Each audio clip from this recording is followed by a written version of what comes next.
வணக்கம். பைபிளை முழுவதுமாக வாசிக்கும் நம் லட்சிய பயணத்திற்கு உங்களை அன்புடன் வரவேற்கிறேன். இன்று நாம் யோபு 23 ஆம் அதிகாரத்தை வாசிக்க இருக்கிறோம். இதுவரை நாம் மொத்த பைபிளில் 38.52% வாசித்து முடித்துவிட்டோம். இன்னும் சில அதிகாரங்களை முடித்தால் நம் பயணம் வெற்றிகரமாகும்.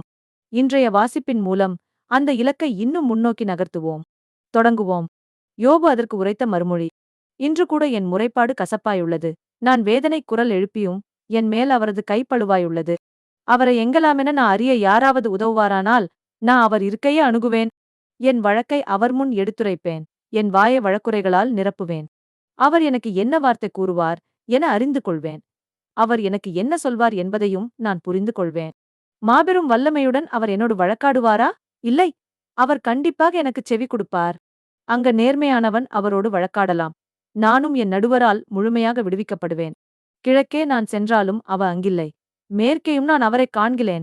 இடப்புறம் தேடினும் செயல்படுகிற அவரைக் காணேன். வலப்புறம் திரும்பினும் நான் அவரை பார்த்தேனில்லை. ஆயினும் நான் போகும் வழியே அவர் அறிவார். என்னை அவர் புடமிட்டால் நான் பொன்போல் துலங்கிடுவேன். அவர் அடிச்சுவடுகளை என் கால்கள் பின்பற்றின. அவர் நெறியில் நடந்தேன், பிறழவில்லை. அவர் நான் உரைத்த ஆணையினின்று நான் விலகவில்லை. அவர்தம் வாய்மொழிகளை அரும்பொருளின் மேலாகப் போற்றினேன். ஆனால் அவர் ஒரு முடிவை எடுத்தால் யாரால் மாற்ற முடியும்? ஏனெனில் எதை அவர் விரும்புகிறாரோ அதை அவர் செய்கிறார். ஏனெனி எனக்கு அவர் குறித்துள்ளதை அவர் நிறைவேற்றுவார். இத்தகையன பல அவர் உள்ளத்தில் உள்ளன. ஆகையால் அவர் முன் நடுங்குகின்றேன். அவரைப் பற்றி நினைக்கையில் திகிலடைகின்றேன். இறைவன் என்னை உளம் குன்ற செய்தார். எல்லாம் வல்லவர் என்னை கலங்கச் செய்தார். ஏனெனிருள் என்னை மறைக்கிறது, காரிருள் என் முகத்தைக் கவ்வுகிறது. நாம் 1189 அதிகாரங்களில் 459 அதிகாரங்களை நிறைவு செய்துவிட்டோம். இன்னும் சில அதிகாரங்களை வாசித்தால் முழு பைபிளையும் முடித்துவிடுவோம்.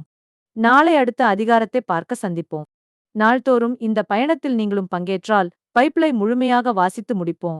இது நம் வாழ்க்கையிலும் ஆன்மாவிலும் பெரிய மாற்றத்தை ஏற்படுத்தும்.